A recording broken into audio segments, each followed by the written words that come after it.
I know, right? Hey, welcome to the Redeye stream number 188. It's Conspiracy Night once again, and also we're gonna open up the Hangout. So, Jensen, if you want to throw the link out right there at the very top, then anybody can jump in if they want. All right, no problem on it. All right, so you were talking about the closing of several observatories, right? And they even have armed guards and stuff like that. They cleared out all the workers. I had heard about the one in New Mexico, but I hadn't heard about any of the other ones. Do you know how many were actually closed down, Jensen? I believe the last time I checked, there was meant to have been 5 of them shut down, but apparently, after the little bit of research I did, it's actually become a worldwide thing. So there more than likely quite a few more. But originally there was 5 of them in America. Really though, worldwide. So this wouldn't be like a terrorist threat then, because they wouldn't close down multiple observatories, especially worldwide. Do you think maybe they found something? Well, that's the point. It's not just the observatories. They also shut off the live feeds from the ISS and a couple of the other satellites that actually give you live feeds from space.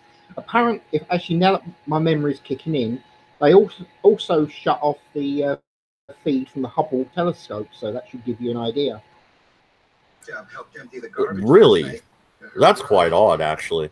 I mean, they shut down the feed for the ISS every now and again. That's kind of a normal occurrence, especially if you watch just a 24/7 stream of the space station. Every once in a while, the camera will be turned off.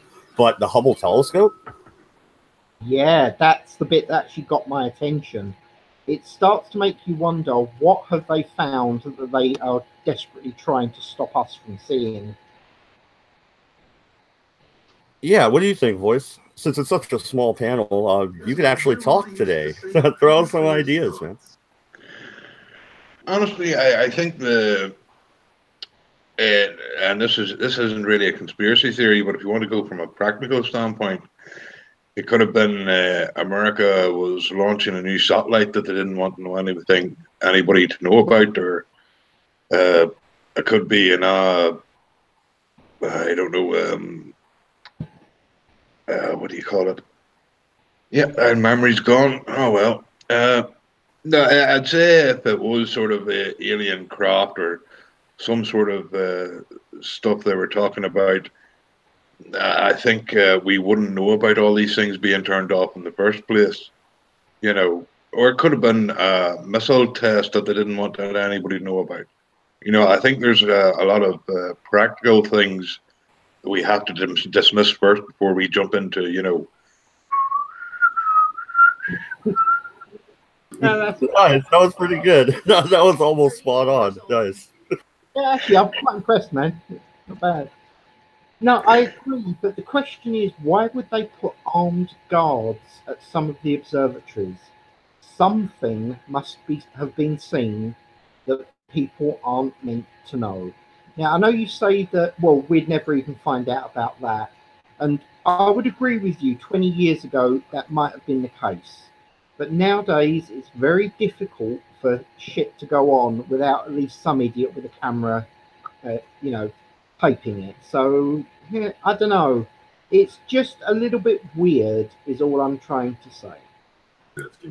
Well, yeah, and Hubble, like they could have launched something without it being picked up by the Hubble telescope.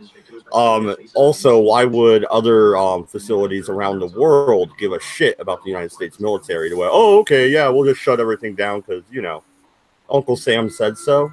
I don't know about that. I'm wondering if we started first contact. That'd be kind of cool. Emma, the reason why other nations turn around and bow to America is, have you seen the size of your fucking military?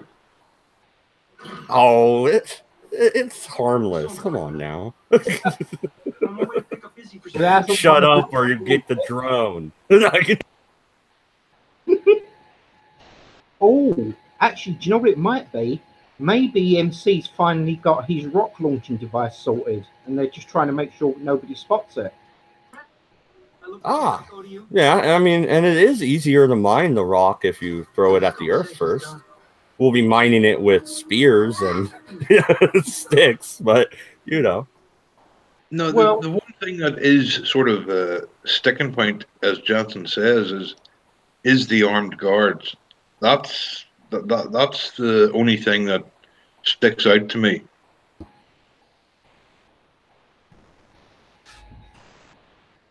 Yeah, me as well. If you two want to bounce stuff off each other, Dade can't get the link from the chat. It fucks up on him, so I got to go to my Twitter and DM it to him. So I'll be right back. Right, as I was anyway, voice. I mean, you kind of. I will admit that it sounds like I'm attempting to make this more of a conspiracy theory than it might be. But the question is why did they suddenly shut all these things down, refuse to tell anybody why, and then post armed guards outside some of the observatories? That's the bit that makes it interesting. I see. What's he talking about? I got the link from the chat just fine. Oh, okay. Hey, mate. Hey. Hey, dude. Right. So, have you heard anything about the observatories being shut down and stuff like that? Or is this news to you? What, in America? America and worldwide. Observatories getting shut down, like Griffith Observatory in California type observatory? Yeah, there was one in New Mexico also. They're not only being shut down, they're being shut down, evacuated, and now having armed security around them. It's really quite odd. And they also cut off the feed from the International Space Station, the Hubble telescope, and stuff like that, which is really odd behavior as well. Well, normally those things are state-funded more than anything, so I don't know why the hell they'd be shut down. It makes you wonder what they found. Well, you know, like I've said before, Jack Burton said in I've quoted Jack Burton from Big Trouble in Little China. A person would have to be some kind of fool to think we're all alone in this universe. Agreed. It's just, I'm going to look that up because that is. It is interesting, isn't it? Especially since it was something I spotted sort of in passing and then found out how far it's actually spread. Apparently, it's meant to have been a worldwide thing for a while. I don't know if they've reactivated them, etc. They're all reopened. In fact, the one in it's a solar observatory in New Mexico. You got to understand, it's solar observatory in New Mexico, and anything that's solar, they're going to get screwed with by solar flares and solar events.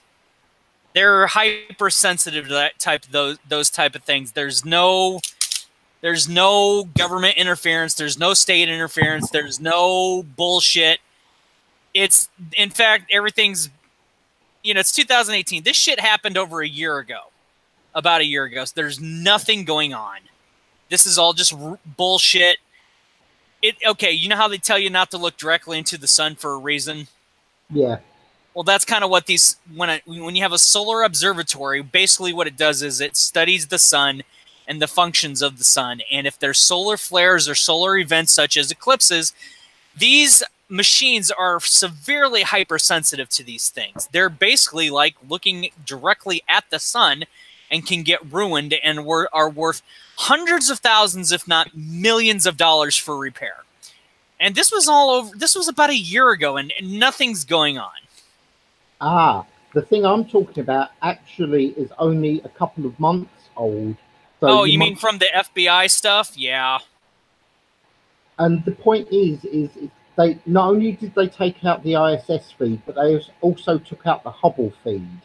And the thing is, they only removed it from the civilians actually looking at it. Apparently, it was still perfectly usable by the government. Well, it's not aliens, so calm your tits, people. Not you guys, but in general. I'm not saying it's aliens, but aliens.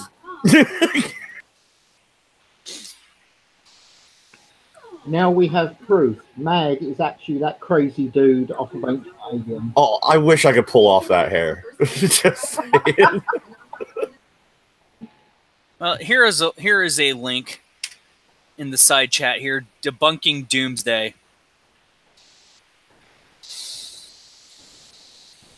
I don't know why they would shut these things down, but I would think that if there's any reason that let me see. Debunked. No, there's nothing to worry about here. Most plausible reason, Russia or Chinese spy using it as cover to spy on the nearby White Sands missile testing site. Whatever it is, it's something local to a particular building in New Mexico, which wouldn't surprise me. If it has a computer and it can be hacked, fucking foreign nations would spy on us just because they can, and the Five Eyes wouldn't do shit about it. And that's not conspiracy theory shit. That's stuff that they do all the time, and they will be reopened.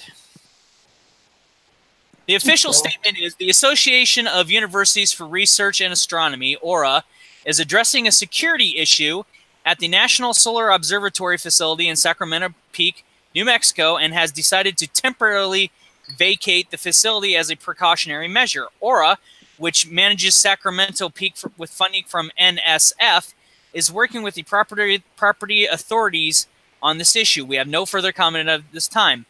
It further goes on to, but I can counteract some of these speculations. First, there's nothing unusual about the Solar Observatory.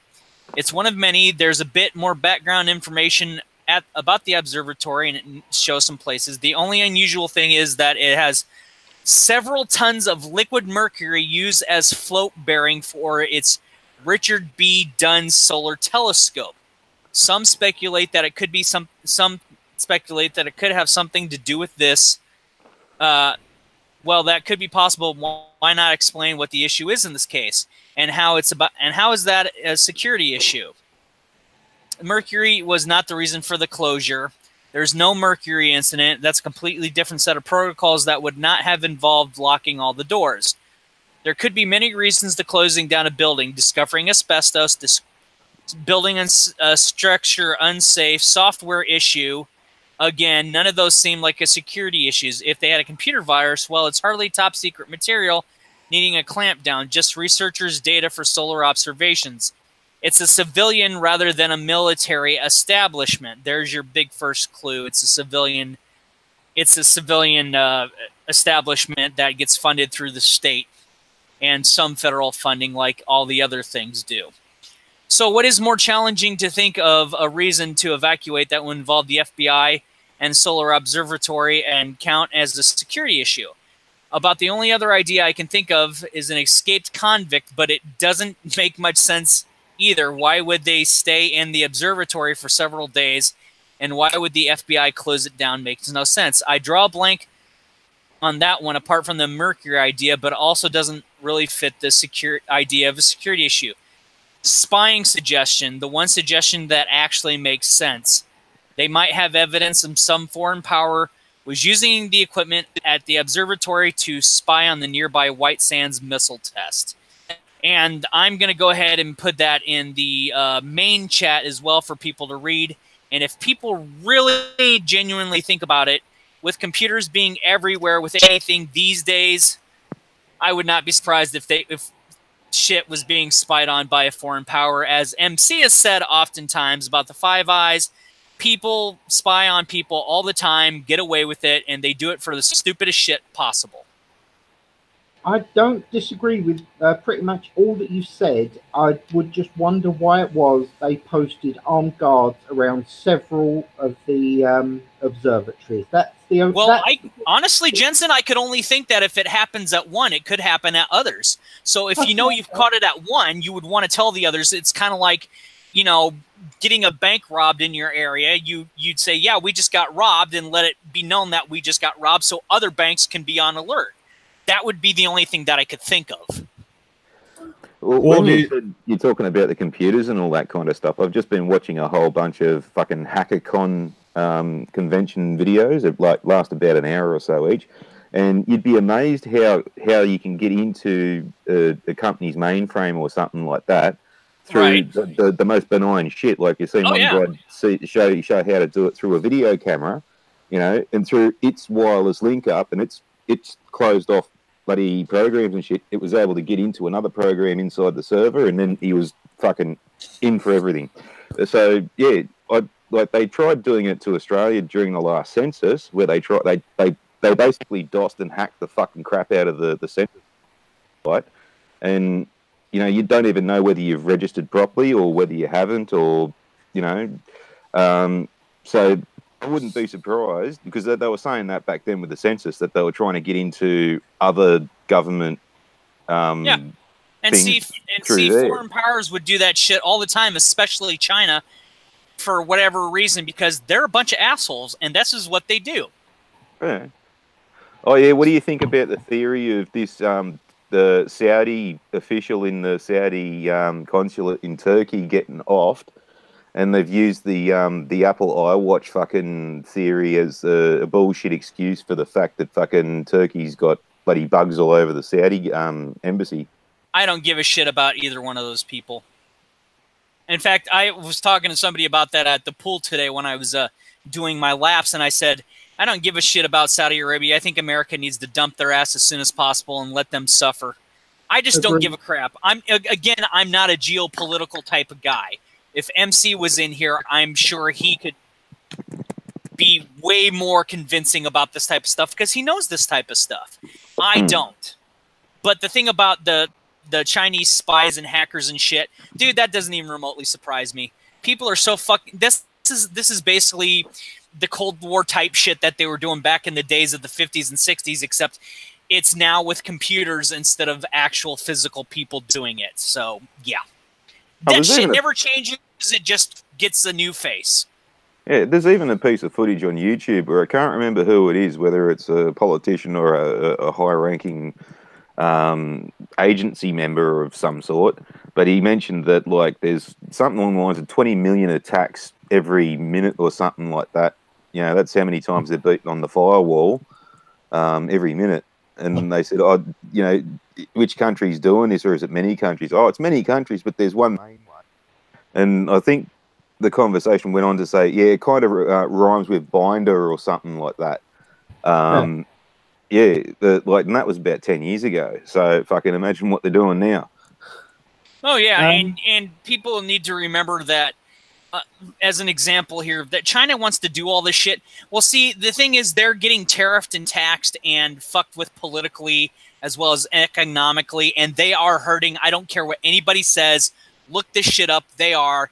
And so, and I think, in fact, I think MC, if you're out in the chat, correct me if I'm wrong, but you said something about they have people from China going into other countries, taking pictures of shit, of stuff that they never invented, and then they'll basically reverse engineer it and bring out the product. Yep. Yeah, they've been doing that for fucking decades. Like, yeah, and they're still doing it. Reebok shoes were big. So the Chinese are hurting financially. I don't give a shit about them. They can fuck off and suffer for all I care. And this wouldn't be surprised. I wouldn't be surprised if this is why they were doing it. I don't really give a shit. Yeah. Well, their financial boom was too bloody quick. And about 2 years ago, China Uncensored was saying that what is it now? The dong, what is it?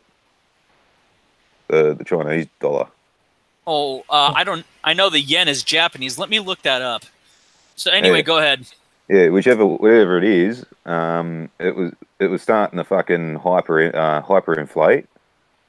So it was starting to devalue itself. That was a couple of years ago. Yeah, so one Chinese yuan, which is yuan, that's it. Yeah, yuan equals basically 14 cents to our dollar. Yeah, that doesn't surprise me. Can you? And otherwise, it's known as the renminbi, RENMINBI, renminbi. Mm-hmm. So that's kind of like our dollar bills, our quarters, and all this kind of shit. So there is a difference between the RMB and the yuan. While there's essentially no difference, the renminbi is the official currency, which is basically the people's money, and it's an international, and the international symbol of it, which is the CYN. It's basically the paper form of any dollar, and then the yuan is like the lesser form. So anyway, go ahead. Yeah. Well, it's starting to deflate. It'd be interesting. Can you go see what it was? The conversion rate was a couple of years ago, or? Let me get back to I'm gonna mute myself and let me go check on that for you. Yeah. Worries, Yeah, it'd be interesting to see what it was a couple of years ago compared to now. See how bad the hyperinflation has become. Go, Jensen? No, I was just saying today, no worries, mate, go ahead. And by the way, hey, nice to speak to you again, man. Yeah, same. Yeah. How you been? Yeah, you know, kicking over, just having a bit of a chuckle, living my life. That's the best I can give it. So how's things in a country that doesn't exist? Well, it's lovely and sunny, and the weather is absolutely wonderful. And just after this, I'm going to go jump into my backyard pool from the top of me 3-story balcony, and out in the back of the country where I got koalas in the trees and drop bears in the woods and fucking all sorts of shit. So, in other words, the data center that You're breaking up, Mad. Yeah, say all that again, man. nothing. I was trying to make a joke, but it fell flat, obviously. Anyway, You heard like half of it. fucking reboot. Oh well, shit happens, dude. Yeah. Well, the thing we was chatting about was the observatories that were being shut down, and the fact that connections to the ISS and to the Hubble were shut off from civilians. We weren't allowed to see anything. The government was still monitoring, and they put armed guards around some of the observatories. We was just, wondering what sort of shit is going on, and it's first contact, which would be awesome. Well, no, and about the whole Mercury. Okay, I'm back. We reported on this a couple of weeks ago with Eldridge, and in those articles, and they were most likely the initial ones, so they're probably wrong. They also mentioned that they'd shut down and locked down the nearest post office as well, and we were speculating like sarin, not sarin, fucking anthrax or something might have been sent there, or something along those lines. But I'd maybe entertain the theory too that like they'd sent spies over here so they could obtain trajectories and stuff for American satellites, and then get photos of them with our own telescopes. Well, but that doesn't explain the International Space Station, which is weird. And sometimes they shut that feed off at random times. Like you'll see something coming across the camera, and then all of a sudden it fucking gets shut down for like a minute or two, and then comes right back up. It's like they don't want you to see that. Yeah, that could be very well be a top secret satellite. Guys, the thing about the Chinese yuan, about 2 years ago in January at the beginning of the year, and it's still slightly stable as to date from the which I'll post the link in the side chat here. It's basically $6. If we were to say this in strictly American money, $6.95, if that was Chinese yuan, would still only equal $1 American. Mm-hmm. And that was as of Friday the 30th in December of 2016.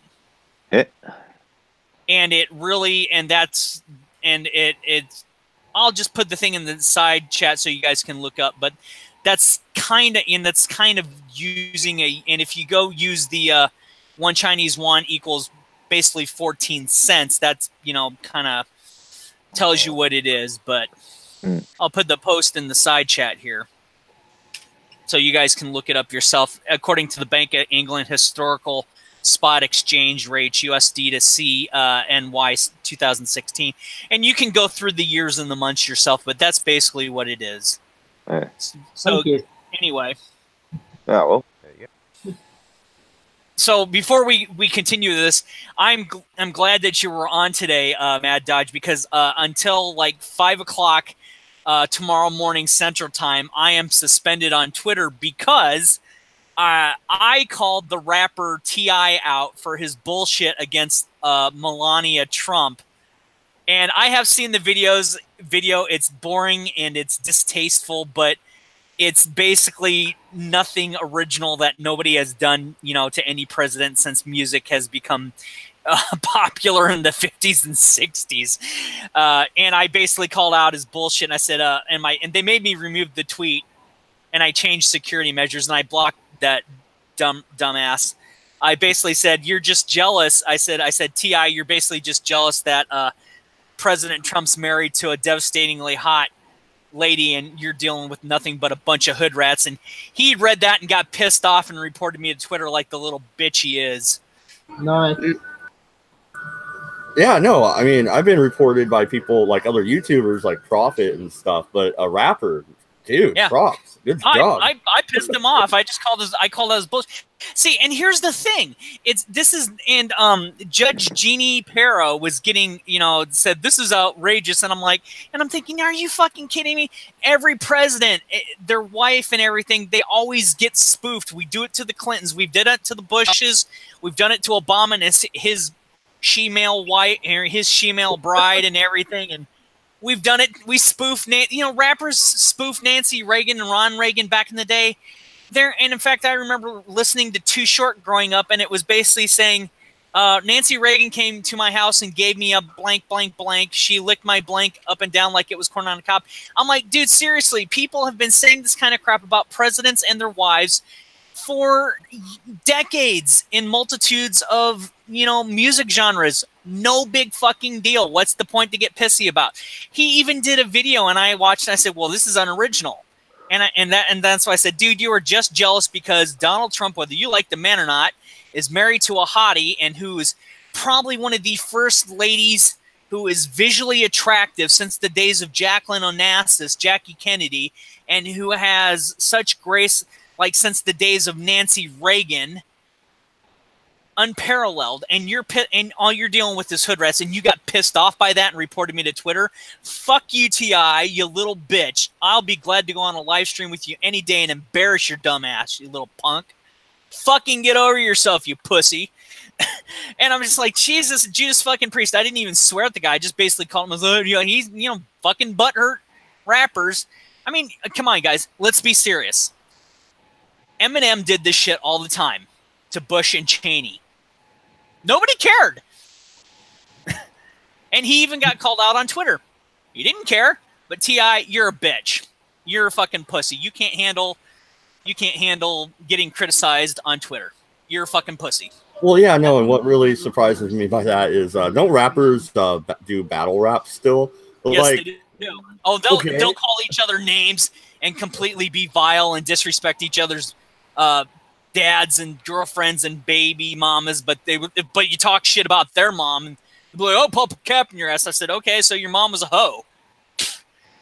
Like you spew out this vile garbage, and you think that people that listen to this crap think they can do whatever you want and all this other shit. And you be talking about my mama. I'll call your mama a fucking whore anytime I want because she was a hoe bag. Suck it. I just went and fucked your mama.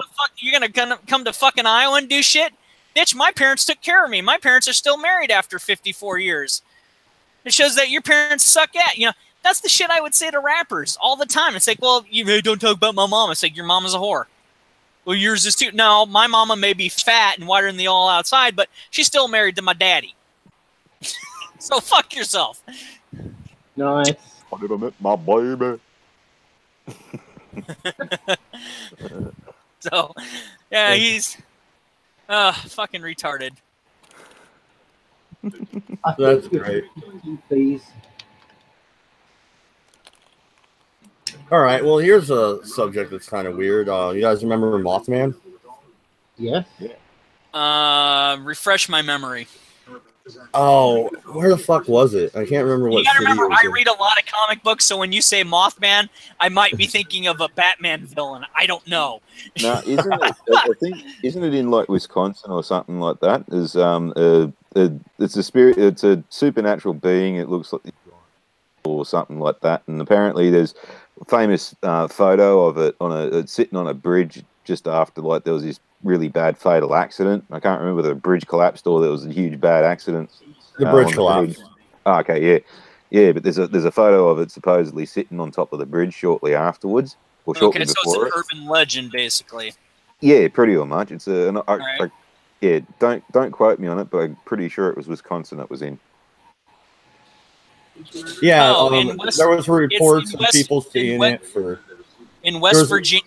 In West Virginia folklore, the Mothman is a creature reportedly seen on the Point Pleasant area on November 12th, 1966 to December 15th, 1967. Yeah, so he's an urban legend in Point Pleasant, West Virginia. Yeah, there we go. Yeah, and right after they stopped seeing him, the bridge collapsed, or it collapsed, and then they saw him for the last time, something like that. Yeah, it's something like the legend goes it's supposed to be a prelude to a disaster or a post haunting or something like that. It's one of the two. Have you guys ever seen a TV show Dead Like Me? No. Yeah. So he'd be basically like a king-sized graveling. I mean, like a man, adult-sized graveling, and then the tragedy happens if you know the show. Yeah, pretty much, yeah.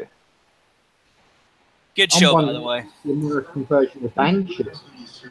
Yeah, Tiger Lily in the chat, which I don't know why she's in the chat, not on the panel there, Tiger Lily. But because every time she comes on the panel, she barely says anything. I know. She says him and the Jersey Devil are friends. The Jersey Devil's an interesting story also. Well, sooner or later, they're all going to just cross the pond and go visit the Loch Ness Monsters and try to get their way with some Rusalkas. Dodge, you're supposed to be, you want to be from the South and all that kind of stuff. Why don't you ever talk about the Alabama swamp skunk? Oh, because that's just a small Bigfoot. It's just Bigfoot's little cousin. It's the Diet Coke of Bigfoot. It's just 1 calorie, not Bigfoot enough. Oh, no. Discount Bigfoot. I can't believe it's not Bigfoot. I can't believe it's not Bigfoot, yeah.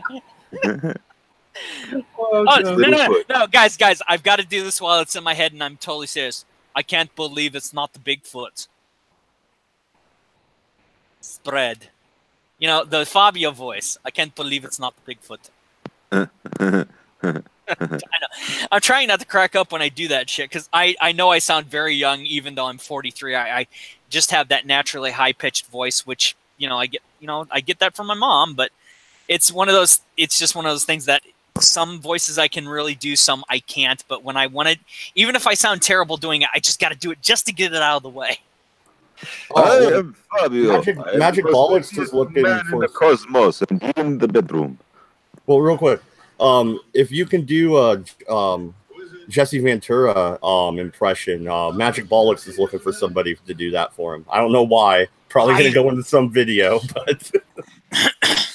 Well, let me tell you something, Mean Gene. I can't do a Jesse Ventura voice for anything, but I can sure as hell try Hulk Hogan, brother. I'm going to tell you, my voice impersonation is going to run wild on you. What you going to do, brother, when it runs wild on you? That wasn't bad, actually. So. Oh, yeah, and they got the Macho Man Randy Savage talking on the live stream like he's been sucking on helium. Dig it. Oh, good. What happened to a Slim Jim? No. Yeah, that juicy, beefy, spicy taste. But no, the Mothman was really interesting. Yeah. So anyway, back he to might the have been Mothman. spotted again, actually, but I might be wrong there. But I thought there was some talk coming out of Point Pleasant that he was actually seen again. Well, there are a few rumored incidences, like the swine flu outbreak in Mexico in 2009, and the I-35W bridge collapse in Minneapolis, Minnesota, and rumored to be 9/11. Yes, I'm talking that 9/11, and even more recently, within the past half century, of possibly the Chernobyl disaster. I mean, couldn't tell you, I wasn't there. I'm one of those people that I do believe in ghosts, that things do happen for a reason, but if I don't see it, I couldn't tell you. Oh, so, if you actually believe in ghosts, Dave, you might want to make sure you're on on the Friday night show. That might be entertaining for you. Well, you know, Jensen, the reason I'll tell you I actually do believe in ghosts is because in 2003, my uncle died, and for a long time, I was a very angry person, and I couldn't be dealt with. My kid nobody wanted to talk to me, and my daughter was very worried. And I just kind of blacked out one day. I stood there for a while, according to my kid, and she said, "You know, you were just standing in place for like 10 minutes, and I was trying to talk to you, and you didn't even listen to me." I said, "Why? What are you talking about?" And when she mentioned it, I basically had this visage of my uncle sitting, and oddly enough, it was like a Scooby-Doo setting, where he basically sat me down and he said, "You've got to stop being angry. You have to let go of the anger and focus on your life and move on." And that was that. And I told my parents, and they said, "Yeah, I wouldn't be surprised. I saw your uncle too."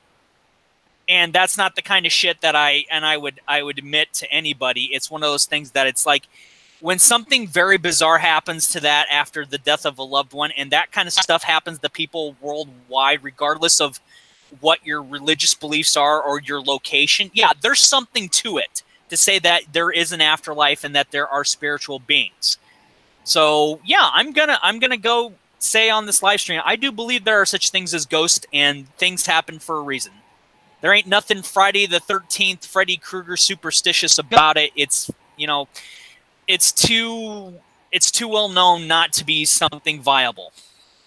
Agreed, and I'm the same. I very much believe in the spirit world and things like that. So you're not going to get me taking a piss out of you about that in any way, shape, or form. I'm completely behind you on that. Well, as a debunker, I find that people sort of, you know, want to just go and self-confirm what, you know, what they've been told if they've already believed in it. And tunnel southwest of Sydney, that in the wintertime, apparently, when you go take photos in there, you can see spirits and all this, and it comes back from the convict days when, you know, slaves and shit, and the convicts were slaves and whatnot, and, you know, lots of them weren't taken care of, and there's a pretty long tunnel too, and it is quite friggin' spooky when, you know, when you're down there in the middle of the night. But people were coming up to me with their digital cameras, and they're like, "Look, this blur, it's a spirit. I got one on camera." And I'm like, "Okay, right. Now, do you see that funny-looking little dot that looks like it's got a little rainbow on it?" And they go, "Yeah." And I said, "Right, that's condensation. The tunnel is so cold, it's almost like 150% humidity, and it almost rains inside this thing. And the place is full of this fog that's almost so thick that it can almost leave condensation. So when you take a photo, it'll try and focus on something, and it'll either pick one of the... Well, it's going to pick the nearest light source. That's basically when you take a photo, and specifically digital photos, and on your cell phones, and at least on my cell phone, you have the little green squares to focus. It's trying to focus on a light source. Yeah, and there's fucking tons of it coming back with all the drops of water in the air, and there's always something sort of closer than what it does. The fucking what's the term I'm looking for? The distance it ends up focusing on. There's usually something in the foreground. That's your blurry bloody spirit fucking thing. And I was debunking it left and right, and they're like, "Oh, stop fucking ruining it for us." It was, you know, but they were full on believing that these things were fucking spirits. That's fair, to be honest. I can only base my things on the fact that my family have a very strong medium connection, and we've kind of seen / felt weird shit pretty much since I was a child all the way through. So I'm not disagreeing with debunkers. I'm just saying that I've seen things and heard things that couldn't be explained very easily. So I'm willing to accept the possibility of the supernatural. Well, that's like, I am the same way there too. Like, if I can explain it, I'll explain it. But if I can't explain it, I'll just say straight out, I don't explain it. I'm not going to assert any... The only difference is I'm not going to assert any supernatural things to it. I mean, like, if I see an aeroplane and I can't recognize it, I'm not going to instantly snap to, "Oh, UFO." I just can't identify that aircraft. Well, that's actually the definition of it. If I can't identify it, then it is an unidentified flying object because I'm an aviation enthusiast. So, you know, but that's understandable, mate. So yeah, but I'm not going to jump straight to aliens, though. Hey, you don't jump straight to aliens, but you know, it's usually aliens. Yeah, I'm not saying this is aliens, but yeah, it's aliens. What's up, Doku? How are you? Good, man. How are you doing? Oh, pretty good. Actually got some good news. I'm not going to announce it live, but hopefully somebody pretty cool is going to be on my birthday stream. So I just got a DM on Twitter, not necessarily confirming it, but almost. So it should be fun. But I'm not anyway, in your Discord. I need to find you on Discord, Mad Dodge. Yeah, you would like our server. There's a bunch of assholes in there. You'll fit right in. Jade, would you like a link to it now? Yeah, go ahead and put it in side chat for me, will you? Thanks. No problem, mate. All right, so you guys were talking about the paranormal. What do you think about EVPs? Is that just your brain detecting something in the static, or is there something to it? Because I've seen some EVP evidence that was pretty good evidence, man. I could hear the words. It's not just like stuttering or just staticky fucking discharge or whatever. I don't know. EVPs are kind of a weird topic. Like, I don't know if I really have an opinion on it one way or the other, but yeah, it could easily be radio static, things like that. But I have seen some videos where the questions that were asked and the answers that were given through the EVP were a little too coincidental. I don't know. Maybe there's something to it. Maybe there isn't. I think there might be something to it. I don't know. Well, yeah, and nowadays you don't have to have the white noise machine or whatever to do it like you did with the old recorders. Now with the digital recorders, you don't even need the white noise. So, I mean, the messages actually come in a lot clearer. Yeah. By the way, White Noise, terrible fucking movie. I like that movie. Lots of things make lots of different noises, and you'd be bloody surprised. I mean, like, I've heard fire talk. Like, it says garbled bullshit, but it sounds like a language. And it's sort of the way, like, it's sometimes fire doesn't just sit there and crackle. We're talking about fires that hiss and roar and shit. Like really big fires. And I've heard them say shit. I've seen faces in smoke. I've fucking seen all sorts of weird shit, but they don't put that down to any spirits or anything like that. Right. Yeah, real quick. Yeah, Dade, I immediately promoted you because you've been on the show fucking so many times. You deserve to be immediately promoted. I got promoted for some reason for doing shit. Yeah. But anyway, I don't know. I think there's something to the EVPs. The thing that really irritates me about the ghost hunting shows is the orb thing. Because most of the time, orbs are dust or bugs. And they just come in blurry and it creates the orb effect. It's not a fucking ghost. And I hate when they go, oh, look, there's like 20 orbs in this room. I'm like, yeah, how old is that room? How much dust is in that room? Like, no, orbs are bullshit. Some of them I would agree with you. I don't actually disagree. Some of the things you see on the various ghost hunter shows are at best highly questionable. But there has been some that the movement that they do is so odd it wouldn't apply for dust or other insects. I'm not going to try and say it's supernatural. I'm just going to say I can't explain what it is, so I'm going to define it as odd, which makes it... Well, yeah, and not to cut you off, Judson, but last time we did the paranormal thing on here, I told the story about, me and my buddy were down at the river, and we were just messing around with our ghost hunting equipment, and he was sitting there on the bench, and I just snapped like 10 pictures in a row of him. only one of the pictures had what I would call an orb in it. And this orb was actually interesting because you could see it in front of his face, forehead, and it looked like you threw a pebble in a pond. It had a ripple effect to it. And I've never seen on any of those ghost hunting shows an orb like that. It's usually just a freaking mass of light or whatever moving either across the video camera or in the picture. You know what I mean?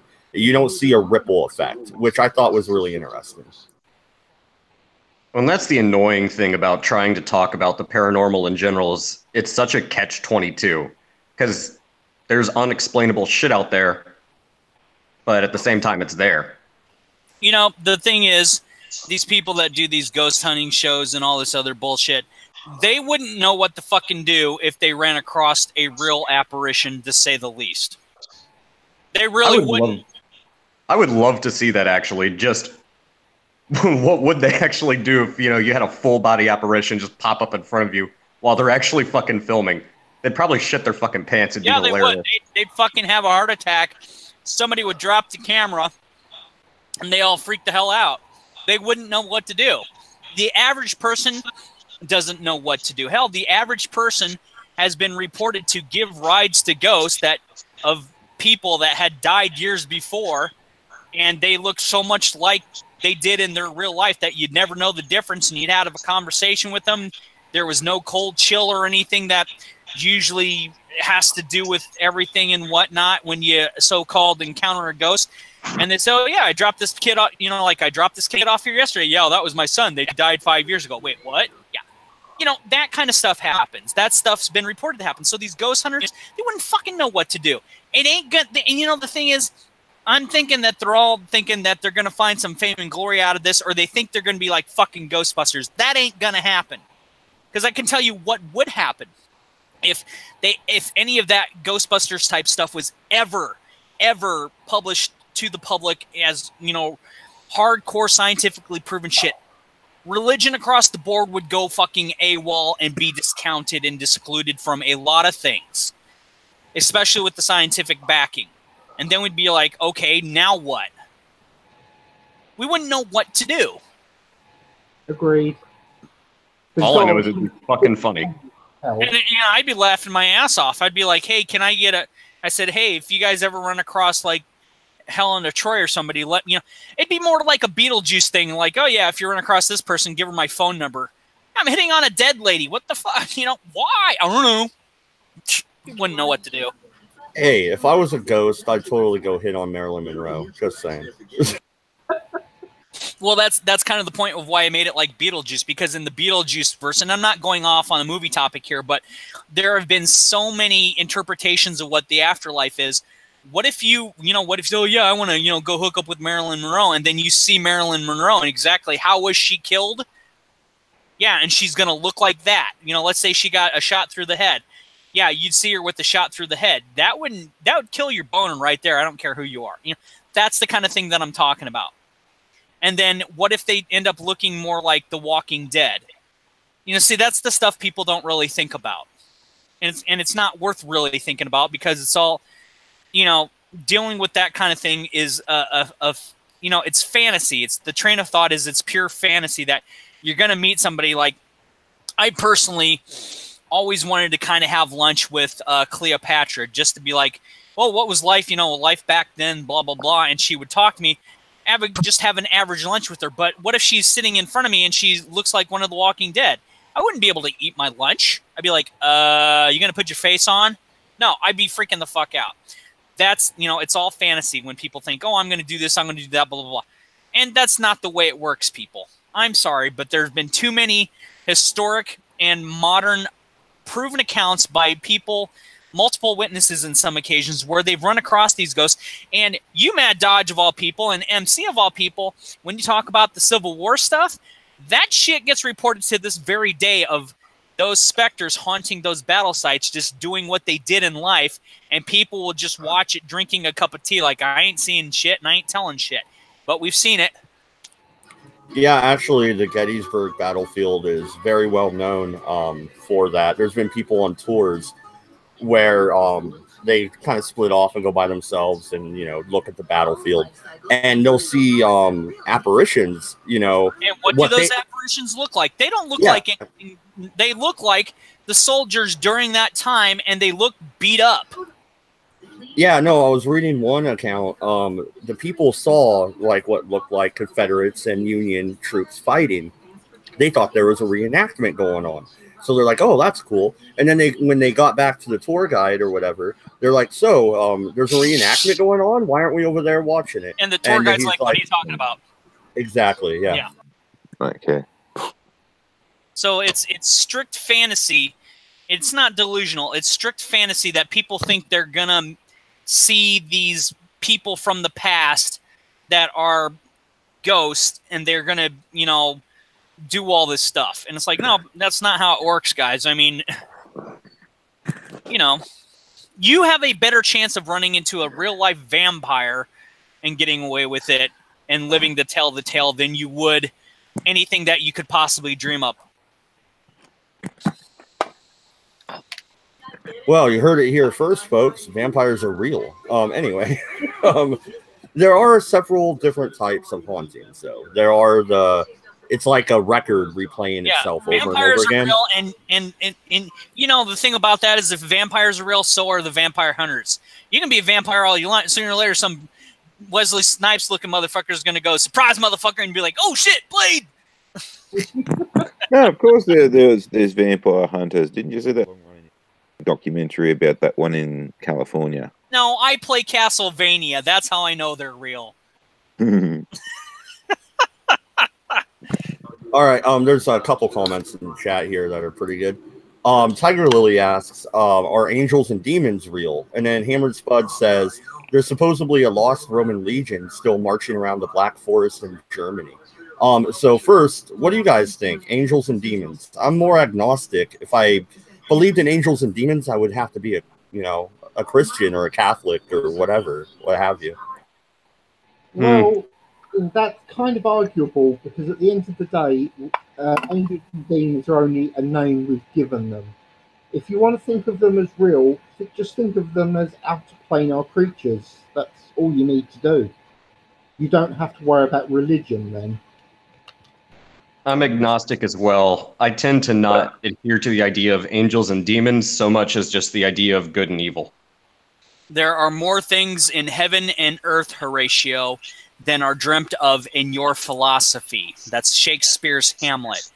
And I'm going to simply say this. If ghosts are real, why would not demons and devils and angelic beings be real, regardless of what religious doctrine you do, may, or do not believe in? Because what it ultimately breaks down to is simply this. There are good and evil forces that are known and unknown in the world and on this mortal plane that we are aware of, that we can and cannot prove, but we know it exists. Because there is chaos, there is order, there is light, there is dark, there is good, there is evil. There is always one, there is always the opposite. So why couldn't you believe in an angelic or demonic type being? It doesn't have to necessarily be in regards to a religious context. And that's maybe you know, if one of you know this quote. Who said it? It's something along the lines of good and evil care not about your faith. Something along those lines. Oh, I've heard that. I can't remember where. Oh, damn it. Yeah, it's driving me nuts. Yeah. Just to let you know, Jensen, that came out like you were garbled underwater, man. Well, no, and if you believe in demons, then do you believe in demonic possession? I suppose it's possible. Is it coming there is a... No. Go, Jensen. Is it still breaking up, or is it coming across okay now? Nah, yeah, that's a bit better. I can hear you just fine. I've always been able to hear you just fine. All right, cool. Yeah, just the last. Yeah, that's better now. Yeah, just the last time you talked, it was like on my end anyway. Yeah, no, that's better now. Now there is even things of your theory, Dade, about like supernatural forces and shit, but not necessarily being religious, because They say in the fire services that fire is an animal because it does move and consume and eat and breathe and all this kind of stuff. It consumes oxygen and it consumes fuel and it does breathe air, and it grows. Well, So, well, let's take it back to a more simple component of simple form of mythology, so to speak. And I'm using vampires as a basic because a lot of people understand this. There have been vampiric type beings across every part of this world in regards to every historical context, not necessarily the Bram Stoker Christianity type, Castlevania, Dracula type bit. That vampires are creatures of vampiric origins and they don't all have the same powers. They don't all have the same weaknesses. But they all do this certain thing, or they all do that certain thing, or they may look a certain way, or they may not look a certain way, or they may not be affected by sunlight. So there's historical text in regards to at least storytelling and mythologies saying that yes, vampires are well known across the world and not all just one variety. So as a basic platform of hold on a second, make sure I didn't hit my button, of a basic platform of angels and demons and all this other type stuff, if you simply look at something like that and you can say, you can make a presumption for yourself and at least and say, you know, that might not be far off. I mean, if Bram Stoker is basically talking about this one type of vampire over here,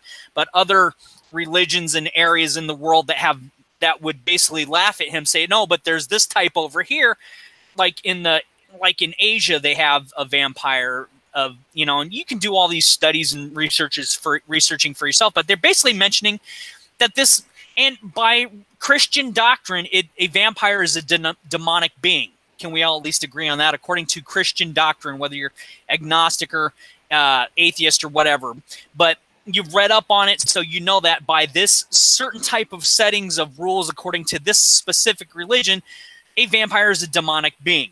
Whether it's incubi, succubi, whatever you want to call it, but it is what it is. So there's nothing that says on either side that there can or cannot be, according to any specific set of rules, angels and demons of any certain type that exist within or without religious context. Because, as I said previously, it's all about one side and the other, one side having an opposite because they have to, because that's the way life is for us.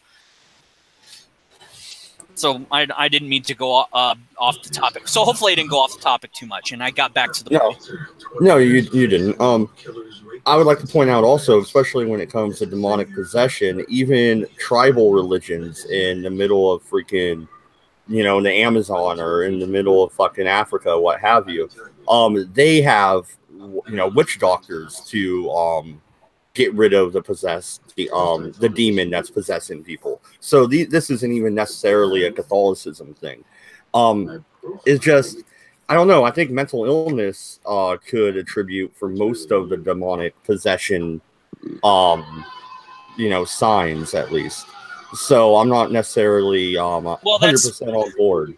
Don't discard that, because you have to remember that when people have seizures these days, but there's medications and physical therapies that help treat that, because we know what a seizure is. It's basically a shorting of signals from the brain to the body, and the body reacts a certain way.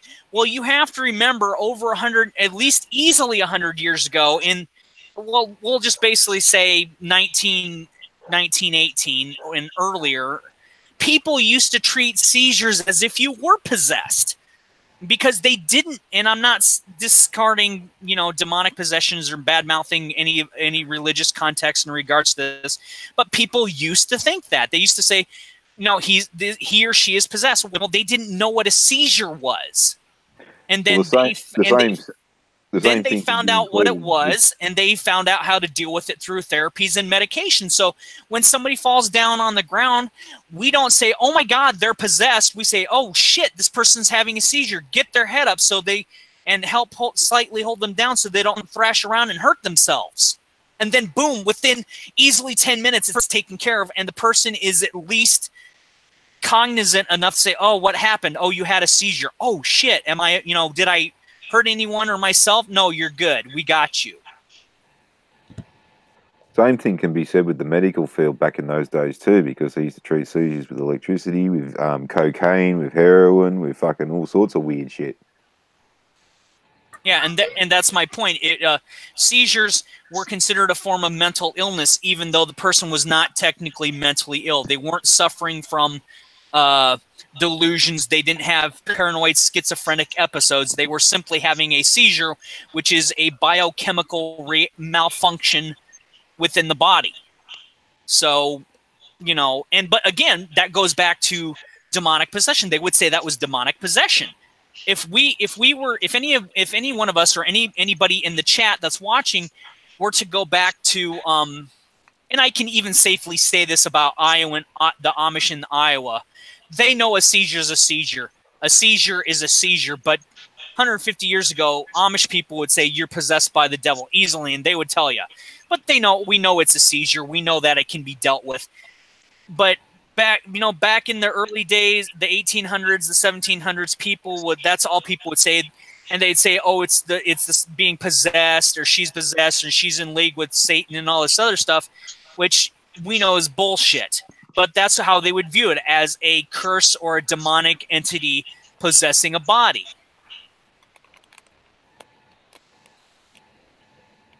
Okay, that's perfectly valid. I 100% agree with you.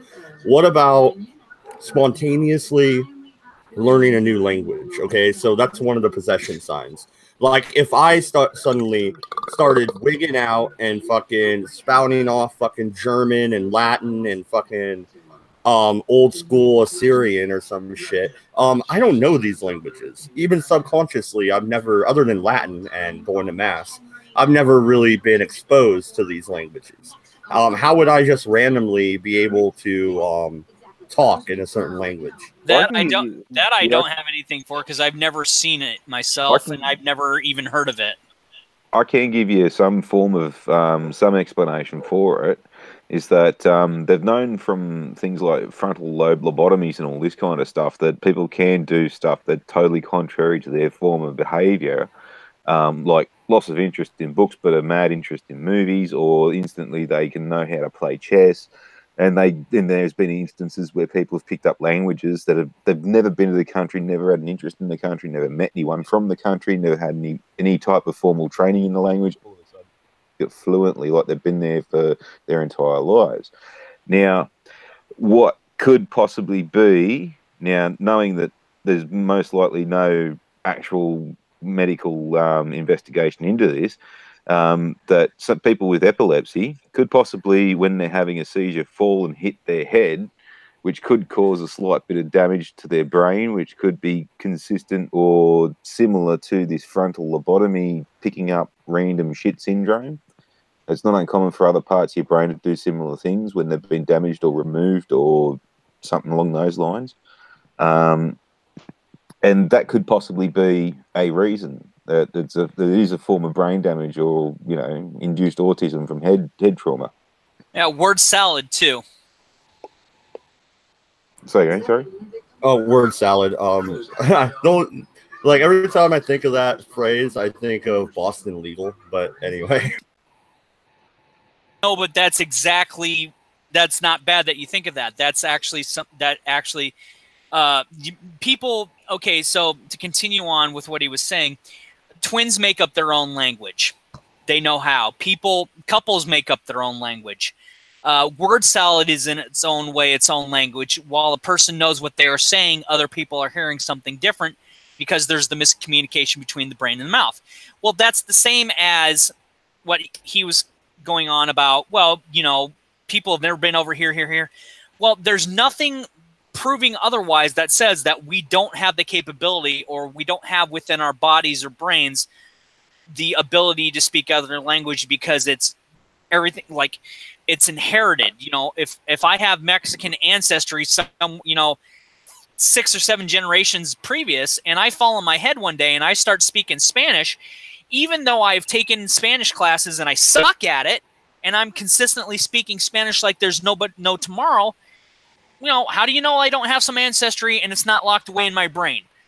The brain is still a very mysterious thing. But anyway, go on. I just wanted to add the word salad thing because that does happen as part of it too. Actually, I completely agree with you, mate. There is a whole science thing going on about whether or not animals and people actually have knowledge pre-inbuilt into them. So you are quite right. It's quite feasible that the right part of the brain could activate ancient memories that you don't even got. Well, no, you know what's really interesting? Real quick, Farty. What's really interesting is Edgar Casey. They called him a sleeping prophet. He'd put himself in a hypnotic state, and this man was illiterate. Unless he was in this state, and he would do a medical evaluation on somebody, and he would be able to pinpoint exactly what was wrong with them, diagnose it, and tell them the treatment. He also did some prophecy stuff. He also got hired by oil companies to tell them where to drill for oil, and they would find the oil in the exact spot he said. What he had said is anybody can learn to do this. There is something, I don't remember exactly what he called it, but for the sake of being more simplistic, it's like a internet of knowledge that all humanity is connected to on the subconscious level, but we have to learn how to access it. What do you think about that idea? Because there are thousands of cases of Edgar Casey actually diagnosing these people with cancer and telling them how to treat it, and this was in the early 1900s. Well, just real quick, just like with Jensen, I agree with him because, like, when I was a kid, I figured out how an internal combustion engine works, and I'd never actually been formally trained or anything like that. And that was a young kid. And it was as if, like, you know, in a former life, I was a mechanic or had mechanical experience or some shit like that. And I was telling me dad, and I was absolutely spot on. And there's plenty of shit that I've done in my life that I've never actually been trained in, but I've just like, yep, no, I know how to do that. Like you said, like, you know, things are inherent that you're born sort of with, that you had in a former life and you were trained with. I don't believe in reincarnation yet. I hope there is. But well, if there isn't, fuck it. Actually, I completely agree with Farty. I'm the same thing.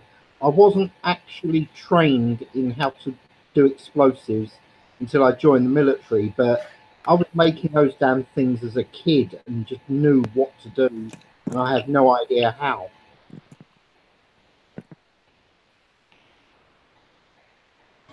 Yeah, I don't know.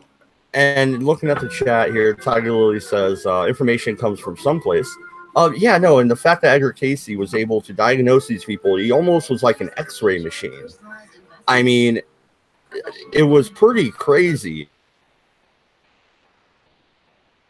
Impressive, I think, would be a better term. I looked through. Yeah, also says there is a hall of knowledge from Atlantis buried beneath the left foot of the Sphinx.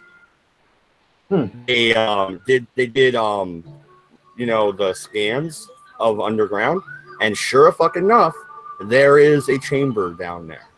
The Egyptian authorities will not let a dig happen, which is a damn shame, because he said there was a hall of records down there, and then they found a large enough area to where, yeah, there is a chamber there, and we're not allowed access to it.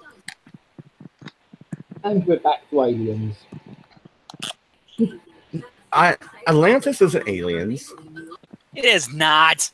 It's mythology. Jesus, learn your fucking... Hey, to be fair, Troy was mythology until it wasn't. Troy, are you talking about Helen of Troy and all that shit? I'm talking about they found the city of Troy when all the historians for 50 years were saying that it didn't exist. Mythology. That's never been mythology. That's always been legend. That's always been part of Greek and Roman legend, which the Greek cities still stand. I mean, that is based on historical fact that the city of Troy once existed. Well, that's not urban legend. That's not that's not aliens or any weird shit. That's not even mythology. That's historical context through different various sources. Because they didn't have it scientifically backed up until a certain time. That's why they said it was of mythology. But it's always been the city of Troy once existed, and there are multitudes of books across the nations and time frames that prove that it existed. Actually, there's a video you should check out. I don't remember the exact name of it. It's somewhat recent. But actually, they found what matches Plato's description of Atlantis, and it's in West Africa towards the northern tip. Yeah, I saw that video. That shit never surprised me. And apparently, no, the city didn't sink. It was apparently wiped out by a tsunami, and then ocean waves over time receded, so there's no water where there used to be kind of an inland river and natural lake. That was Atlantis, essentially. So not the Disney version, but significant evidence to suggest that, yeah, that's probably what Plato was talking about. Well, you got to remember that the city of Atlantis also is one of those things that is part of mythology, not specifically urban legend or non-historical nature. And you can say the same thing about Mars. Oh, Mars has never had water. Well, how the hell would we know? And after all our exploration, we have found out that it may have once have had water because there are remnants of, ice and all this other shit. So it's like, yeah, it's not the red, dry planet that you think it is. Can we live on it? No, it's not considered what we'd call a Class M planet, or an M or Class 3 planet that we could live off of because it lacks what we need. But that doesn't mean life of some type couldn't have once lived there. That's what Atlantis is about. It was once rumored to have existed. It got lost to the sands of time, so to speak. But when all these centuries later, it's like, oh shit, it was once over here, and then it was wiped out by a tsunami. Well, no shit, Sherlock. That's most likely something that could have happened. The same thing with what was it when Mount Vesuvius erupted and wiped out that whole place? What was that? Pompeii. Yeah. Well, nobody's been to Pompeii. Well, we know Pompeii existed. We know Mount Vesuvius erupted. And yet there's mythologies and legends about Pompeii. Well, we know it existed. We can prove it existed. There's nothing saying that Atlantis didn't once exist. We just, who knows? We probably were looking in the wrong spot. But the thing with the stuff like Disney and all that people have fun with all that, and the mermaids and Aquaman and shit, that's just what it is. Stories. Stuff based off of stories. That's all there is to it. That's another thing to bring up. The same way that people would say, behind every myth, there always is a little bit of shred of truth. Fiction usually mirrors reality in some way, shape, or form, albeit in a somewhat grandiose way more often than not. Yeah. Well, in the chat, MC says that Troy was mythology. I believe they found the location of Troy, man. So Troy was never Troy was never in regards to mythology, MC. I'm sorry to tell you, it's always been a legend. Legends and mythology are not always the same. You may know military shit, but I know mythology and history. That's because I'm a fucking nerd. That's why. Nothing wrong with nerds. Nerds rock. I'm a nerd. Nerds rule this world. Deal with it, people. And yeah, nerds do rule this world, and jocks are just little bitches. That's what people don't realize. Where's Troy? Is his mum single? What's she look like? Pretty hot, actually. Why do you run away? Is she a bitch? What was the question? Where's Troy? Like, is he like? What's his mum look like? Is she a bitch? Why do you run away? Sober up and get back to us. Hard. Dear. Who laughs best? I'm the one that says he's a silly prick who didn't get the joke. Oh, so all right. MC followed that up with, they found a city they claim, and he put that in all caps, Troy. They claim it could be Troy because it's in the spot where Troy was said fucking found the walls of Troy. Now, see, I would not disagree with that. I would not wholly agree with that, but I would not disagree with that. Oftentimes, when we think something is in one place and it may actually end up being another, it's usually because we started out at that one place in the first place. You know what I'm saying? I know that sounds a little convoluted, but MC's not entirely wrong on that. If they find a location of where they claim Troy may have been, you may just have your staff of Ra 2 inches too long, and you're looking for the Well of Souls in the wrong place there, Indiana Jones, but you're on the right track. And that does go further to back my statement up. If it's not specific, Troy is not of mythology, it's of legend, which legends and mythology are different. Now, the reason I say that is there are a lot of non-Catholic Christian doctrine in Greek and in the Middle East and all this that say, yes, the city of Troy once existed because so on and so forth. There's a lot of historical context which says that the city of Troy once existed. So when there's historical context, it's not specifically mythology. Yeah, no, and MC does have a point here. He followed that up with they found a number of different areas which could be correct. Fair. Yeah, that's why I said you need, like in Indiana Jones and the Raiders of the Lost Ark, the staff of Ra was too high. You needed to take back 2 inches to honor to honor God, and therefore you're digging in the wrong place. Well, and also the other thing you got to take into account is if you're talking about a city of Troy, any kind of city of that size and that location of the world for that time period, it would be virtually impossible to imagine that it's simply just one city self-sustained that doesn't have any other outlying settlements. No, that to us that would be considered an impossibility. We got to remember that when we talk about ancient Greek and ancient Roman cities and all this, they had technologies that we borrowed from. They had stuff that they dreamt up that we, without them probably would have never figured out for the longest time, things such as aqueducts, which carry, water from one point to another. And all those city-states did businesses with each other. Well, and the Archimedes screw. I mean, we didn't rediscover that kind of technology that could bring up well water with very little effort until, what was it, like 500-600 years later? Right. Just so you know, I'm going to have to head now, people. So you guys look after yourself, and I'll speak to you another time. No. Are you sure, Jensen? Are you sure? You might want to stick around for just a minute. Tiger Lily in the chat said, "What do you guys think of Hedges' crystal skull? Was it aliens that made this flawless artifact?" Come on, Jensen. You want to talk about those skulls. Okay, I'll stop for a few more minutes. I'm going to let Jensen take this one before I throw my 2 cents in, because I love the legends of the crystal skull, considering that they're actually worldwide. Yeah, that's what I was actually just about to point out. There is not just one skull. They've actually been found all over the place. Now, whether they were created by a human hand or created by something else, hell, I wasn't there. I don't know. But I will admit they are damn interesting. All yours, mate. Yeah, isn't there some sort of legend where if you find it's 13 skulls, if you find all 13, they found like 9 or 10. If you find all 13 and you put them together, it's supposed to be like some weird computer or some shit. Oh, shut up. Shut up, Steven Spielberg.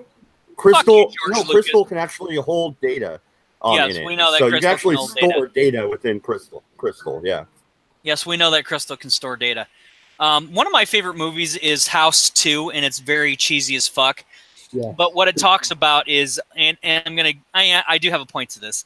It talks about how a crystal skull could give you immortality. Well, what it and the Phantom with Billy Zane also kind of touches upon this too. But yet there's always more than one of different types. The thing is, we as a society, modern society across the world, are so arrogant in regards to our technological advancements to think that it would be physically impossible to carve a crystal skull of any type without imperfections. Well, that's kind of the thing.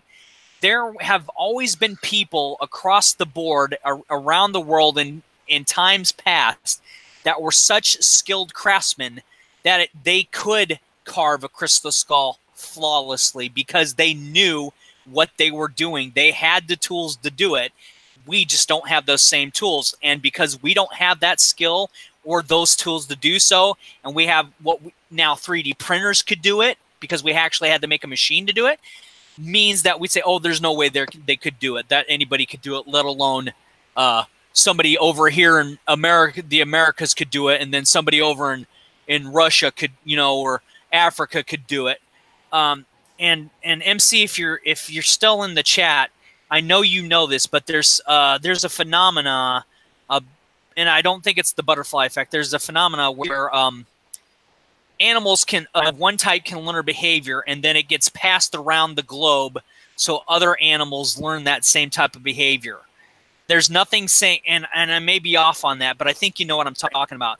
There's nothing saying that the Aztecs couldn't carve a crystal skull, and then their neighbors, up the river there, in Mexico and Peru, couldn't do the same thing, and then it could go across the ocean with people that I've never met. There's some kind of phenomena where that stuff does happen. In fact, that phenomena is actually believed how we are able to propagate our species, because it's inherently within us to do so. And I can't remember what the hell that phenomena is called, but animals do it all the time with certain things. But anyway, so there's nothing in the rule book that says that aliens did. There's nothing in the rule book saying aliens didn't do it. But you'd have to be some kind of big fucking moron or have an ego so massive and be so sure of yourself and that your farts don't stink and your farts don't smell and you're smug about it, to think that people that didn't have the technology that we now have could do something that we couldn't accomplish right now. And in this case, we would need a 3D printer, because no matter how good you are, you're not as good as you think you are. And 3D printers can make shit flawlessly, by the way, because they're programmed to, that people couldn't do back then. I call bullshit on anybody saying, oh yeah, well, there's those crystal skulls around the world, but they weren't made by man. Bullshit. I call bullshit on you. Dan Aykroyd trying to fucking start a fucking Newsby Doodle, leaving his whiskey bottles all over the joint. Even though I don't drink them, that just might be true. Find the right one. There's a golden ticket. He's got a golden ticket. Oh, fuck off.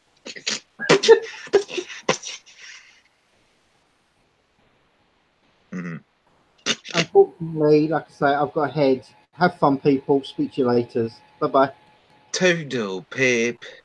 Later, Jensen. So, Mad Dodge, I'm surprised you have not heard of La Llorona. La Llorona. Yeah, I've never heard of that. Explain what that is. So it's from Mexican folklore. The way the story goes is that there was an extremely beautiful woman, but she was born into poverty. And a nobleman was going through the village one day, saw her, fell in love, but his father just didn't approve of him marrying into poverty. So he built a house away where his dad didn't know, married her, had 2 kids, and because he traveled a lot, he never really saw his children. Eventually, he stopped paying attention to her or even really acknowledging her presence at all, and would only, bring back guests for like the children and shit, only really acknowledge them. And one day she was walking, she saw a carriage with her husband in it, and he was with a younger, more beautiful woman than she is. She'd kind of gotten older, and in a fit of rage, she basically tossed the 2 children into the river and they drowned. And then when she realized what she did, she fell into like instant depression and basically drowned herself. So when she got to the gates of heaven, so to speak, she was questioned on, what happened to her children, and her punishment was that she could not get into the afterlife until she found her children. So she's constantly wandering the mortal world as a spirit looking for her children. Consider it like a Mexican version of the Banshee. And so she's always crying, looking for her kids. So apparently anyone who sees her, it's bad luck, or they're destined for death, or like she'll, kidnap small children, and when she realizes they're not her kids, she'll throw them into the river and they'll drown. It's something interesting you'd probably like. There's a few good stories surrounding it, so you should look it up. Yeah, I know, it sounds really interesting. So is it kind of like I don't know, like a banshee or something, or what is it? Something that feeds on children, or does it just kill randomly? Let's see. In some versions of the tale, La Llorona kidnaps wandering children who resemble her missing children, asks them for forgiveness, then kills them to take the place of her own. People who claim to have seen her say she appears at night or in late evening by rivers or lakes. Some believe those who hear the wails of La Llorona are marked for death, but those who escape in time are not, as in the Gaelic Banshee legend. She is said to cry, "Oh, my children." So, yeah, you could equate it to a banshee. Yeah, no, it kind of reminds me of the Japanese story of the woman who was really beautiful, and then she pissed somebody off and he fucking sliced her face or whatever. And now she wanders around and asks people, am I pretty? If they say yes, then she slices your face. If you say no, then I don't remember what happens if you say no. I think she still kills you. Either way, you don't want to run into this bitch. Oh, I know what you're talking about. I forget the name of that, but yeah, that's another interesting folktale. Although, dude, the Asian folktales, there's some really fucked up ones. Like, there's one from is it Thailand or Korean? I forget which, but it's basically this essentially it's a floating head that has its intestines hanging down, like its throat and its stomach and everything, but it's constantly hungry and it wanders around trying to eat people, but it can never sedate its, like, fulfill its own hunger because no food ever stays in its stomach. I forget the name of it, but dude, that shit's fucking twisted. The Kuchisaki Onna. Well, no, and what I was talking about, I guess, Tiger Lily's heard of it, and the Kuchisaki Onna, or the cleft mouth, slit mouth woman, is a malevolent figure who appears in Japanese ghost stories, possibly dating back to the Edo period, as a person who was mutilated by her husband, who returns as a malicious spirit, and basically what you're talking about. The woman will ask a potential victim, am I pretty? If he or she answers yes, she will remove her mask and ask them again in a girly voice. If the potential victim answers yes or screams, she will slash the victim from ear to ear so that the victim resembles her. If they answer no, she will walk away, allow only to follow her victim home and brutally murder them on that same night. That's what you're talking about. The Kuchisaki Onna. Yeah, no, and Vash said, I guess you could throw candy at the bitch and distract her. That's a weird Halloween tactic there. But hey, guys, I got to get running too. All right, take it easy. We're probably going to wrap it up here soon anyway. But all right, man. Any interesting folk tales? Yep. Any interesting folk tales out of Australia? I think I've asked you that before, and you came up with a couple good ones.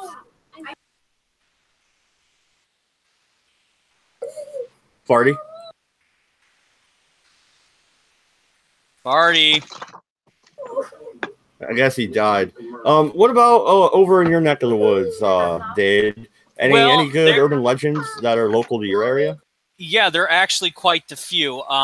There is the Sharp Elbows, a man-eating ogre with spikes on his elbows and faces on both sides of his head. There is World Man, which is a dwarf-like god of hunting. There is the Shunka Warakarin, a wolf like monster of Iowan folklore. There are there's Dory and Waruda, the Iowa legends of the twin holy brothers, the adventures of Ichiniki, Iowa story about the trickster being tested by a rabbit, which there's a lot of about him. The Bee King and the Snake's Daughters. There is there's a lot of ghost stories all around. In fact, Styx kind of did a video on that, but he kind of fucked up the one about the Black Angels, because there's a Black Angel in Iowa City. There's a Black Angel in, I believe, Sioux City or something or other. There's the Blue Angel in Muscatine, which people have vandalized. They say that there's a spirit that roams the cemetery on Lucas Street in a small town called Muscatine, Iowa. There's not really any urban legends up here in Davenport, although Annie Whitmire is actually, while it is a group home for troubled youth now, it was actually part of the Underground Railroad and a Union hospital back in the day. And then up in Independence, Iowa, there's the hauntings and legends of the asylum and the Mental Health Institute, which I visited that place. And there's just a whole bunch of, it just depends, but, you know, what it is. But a lot of them are basically Native American stories for the reasons, you know, which have to do with the tribes of the Kanza and the Otoe and all that kind of stuff. And, you know, it is what it is. I personally don't have any... Well, what's that angel thing you were talking about? Well, let me pull that up. If you can mute yourself so I don't have to talk over the kids in the background.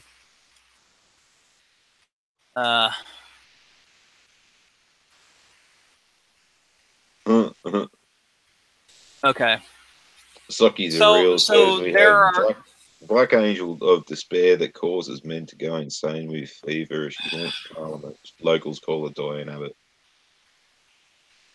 So anyway, there are two of them. There's a Black Angel statue in Council Bluffs, Iowa, and there's a Black Angel statue in the Oakland Cemetery of Iowa City, Iowa. Now, the story of the Black Angel dates back to late 19th century when Teresa Fedfeld traveled to Iowa City, and it's basically it's basically more about the statue itself, that it really did, and it wasn't a black statue.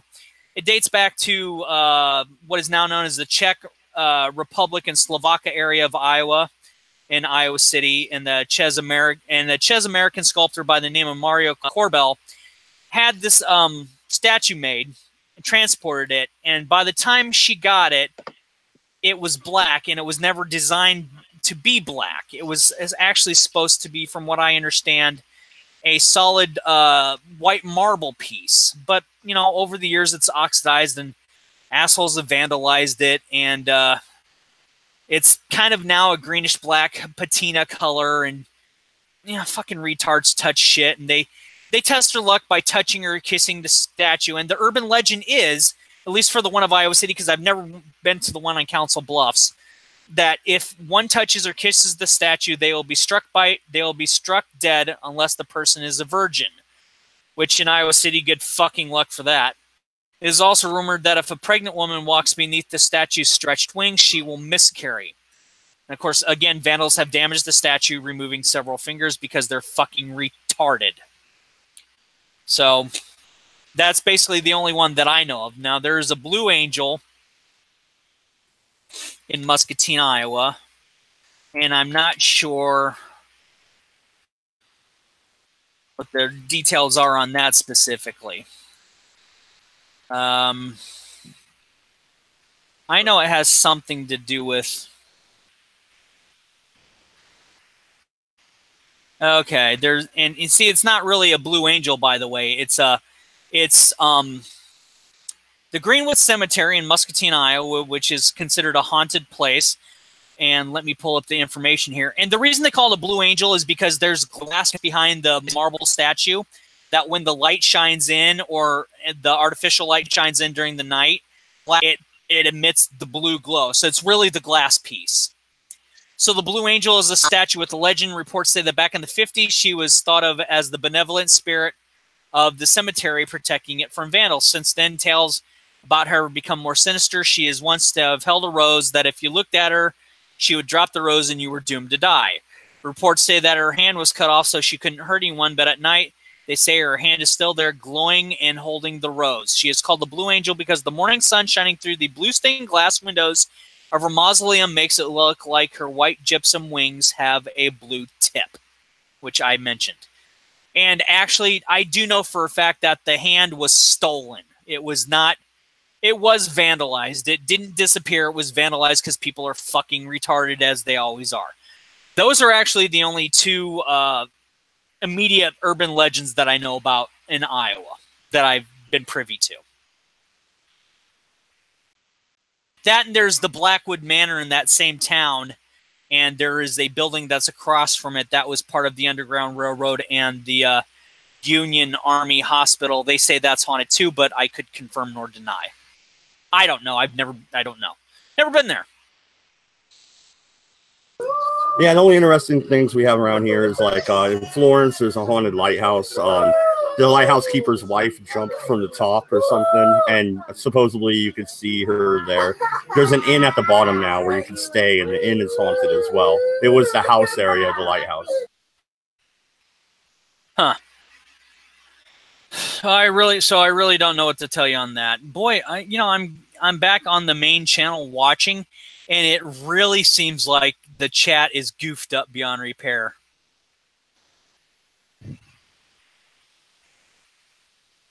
Anyway, so that, again, I don't know much about any of that kind of stuff. I haven't lived through it myself.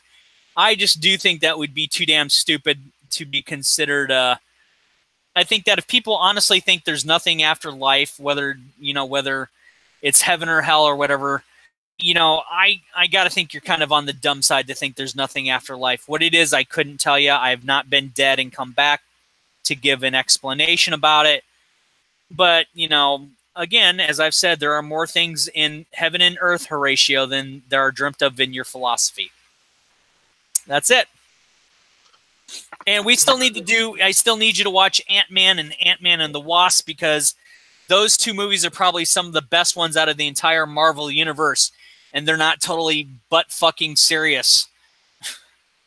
I think you will like them. Are they on Netflix? Yeah, you probably can find them on Netflix. Have you seen cool. Thor Ragnarok yet? Oh, that was great. That was also another movie, very light in tone, as opposed to all the serious shit Marvel's bringing out. Even then, it was sort of getting serious at the end, but it was like when he let go, it was sort of like, not as serious as I thought it'd get. Well, it's serious, but it's not so much. It's not like some of the shit that they've really been bringing out recently. In fact, I was talking to somebody at the pool, and I said, and he just said, basically, it's just because it is. Don't worry about it. But I just thought it was funny. It's like when Thanos snaps his fingers and the glove fries itself. I'm like, why would it fry itself? It was designed not to be damaged. And no. It was designed to contain the rocks. I bet you $10 a fault was in it. It was only designed to contain the rocks.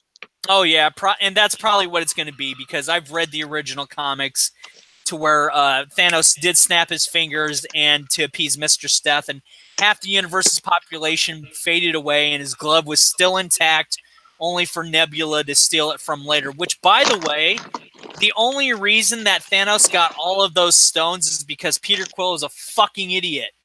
If he would have just stayed the fuck back, Iron Man, Spider-Man, and Doctor Strange's cape most likely would have got that damn glove off. But no, Peter Quill had to go, where's my girlfriend? Where's Gamora? Blah, blah, blah, blah, blah.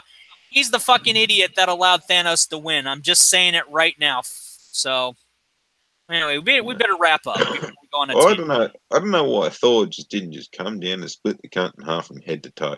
Like Thanos said, you should have gone for the head. I couldn't tell you. I didn't write the script, because if I did, I would have followed closely to the comic book, to where when Thanos snapped his fingers, his glove wouldn't have fried itself. But anyway, we got to get out of here. Mad Dodge, let's wrap this up.